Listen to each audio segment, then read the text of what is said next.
ini sesuai dengan ini saja. Rektor Universitas Balikpapan, Dr. Insinyur M. Isradi Zainal, MTMH. Rektor Universitas Balikpapan, silakan. Terima kasih, Dewan. Bismillahirrahmanirrahim. Assalamualaikum warahmatullahi wabarakatuh. Terima kasih atas kesempatan yang diberikan. Jadi hari ini kita diminta pandangan atau pendapat terkait Merdeka Belajar dan Kampus Merdeka. Mungkin bisa ditayangkan slide-nya.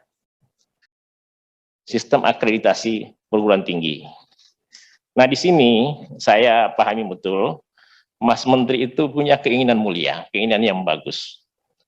Dia menginginkan bahwa ya kita tidak usah terlalu tergantung sama akreditasi.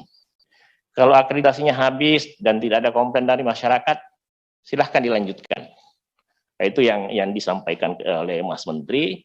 Nah, hanya dalam pelaksanaannya, jadi ini pelaksanaan apa mungkin karena kami swasta, jadi kami tahu betul apa yang terjadi sebenarnya.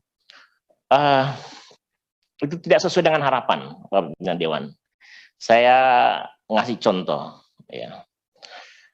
Jadi kalau misalnya kampus kami yang swasta itu di penentuan peringkat akreditasi dengan 7 standar, itu kami memenuhi syarat. Nah, di 9 kriteria ini, dengan posisi yang sama, itu kami bergeser nilainya, karena adanya aturan misalnya standar minimum baik sekali dan unggul. Jadi misalnya kalau akreditasi baik sekali misalnya dengan poin lebih dari 300-an, kalau yang lalu kan langsung B. Sekarang kalau misalnya doktornya tidak cukup, kemudian jabatan fungsional tidak cukup, itu tidak memenuhi syarat. Saya ngasih contoh. Meskipun misalnya yang lalu kami akreditasi B, kemudian kan ada persyaratan misalnya doktor kan itu juga doktornya tidak harus sedikit, ya minimal 4 lah misalnya. Tapi kan ini aturan kan mungkin baru dari 2019. Seandainya diumumkan misalnya 5 tahun yang lalu mungkin kami siapkan. Tapi karena tiba-tiba, jadi solusinya seperti ini kalau menurut saya, ya kalau misalnya dilaksanakan 4 tahun atau 5 tahun yang akan datang tidak ada masalah. Tapi untuk kekinian itu disesuaikan dengan kondisi. Apalagi menyatakan doktor itu penentu kualitas perguruan tinggi, itu sudah tidak relevan dengan kondisi kekinian. Untuk menyatakan bahwa kalau kampus atau prodi itu harus doktor, itu tidak sesuai lagi dengan era industri 4.0 atau society 5.0. Karena kenapa? Era sekarang kita guru besar terbaik di dunia pun kita bisa undang melalui Zoom. Nah, untuk itu dalam kaitannya dengan akreditasi, saya mohon gelar-gelar akademik itu jadi penentu saja. Di pembobotan saja, kami tidak keberatan, tapi cukup pembobotan. Tapi jangan itu menentukan kalau misalnya tidak ada doktornya 4, itu dia tidak bisa baik sekali misalnya minimal gitu.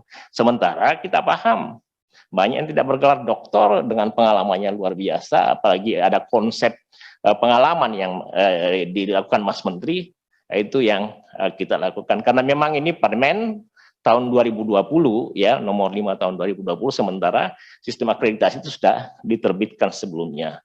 Demi keadilan dan untuk kebaikan mahasiswa kita kan itu misalnya kalau akreditasinya baik atau C, itu mungkin kalau ada aturan mungkin peluangnya untuk bekerja kurang.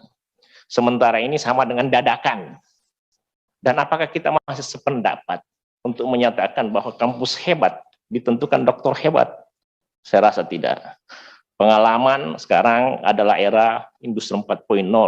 Siapapun yang rajin membaca karena sumber sudah banyak, narasumber sudah bisa dipanggil dan diundang setiap saat. Ini yang menyakitkan lagi di akreditasi ini. Kalau kita bandingkan standar 7 dengan kriteria 9, B di kriteria 7 kalau doktornya kurang atau kepangkatannya kurang, itu tidak memenuhi syarat. Padahal kan ada pembobotan. Kalau bisa pembobotannya kalau perlu 0, tapi jangan nilainya 320, tapi dia tidak baik sekali. Saya sarankan, kalau di atas 300 sudahlah, baik sekali untuk swasta, karena janganlah membandingkan negeri yang selama ini dibiayai pemerintah ratusan miliar sampai mungkin triliunan untuk mendoktorkan orang-orangnya, disamakan dengan kami. Itu Bapak sekalian.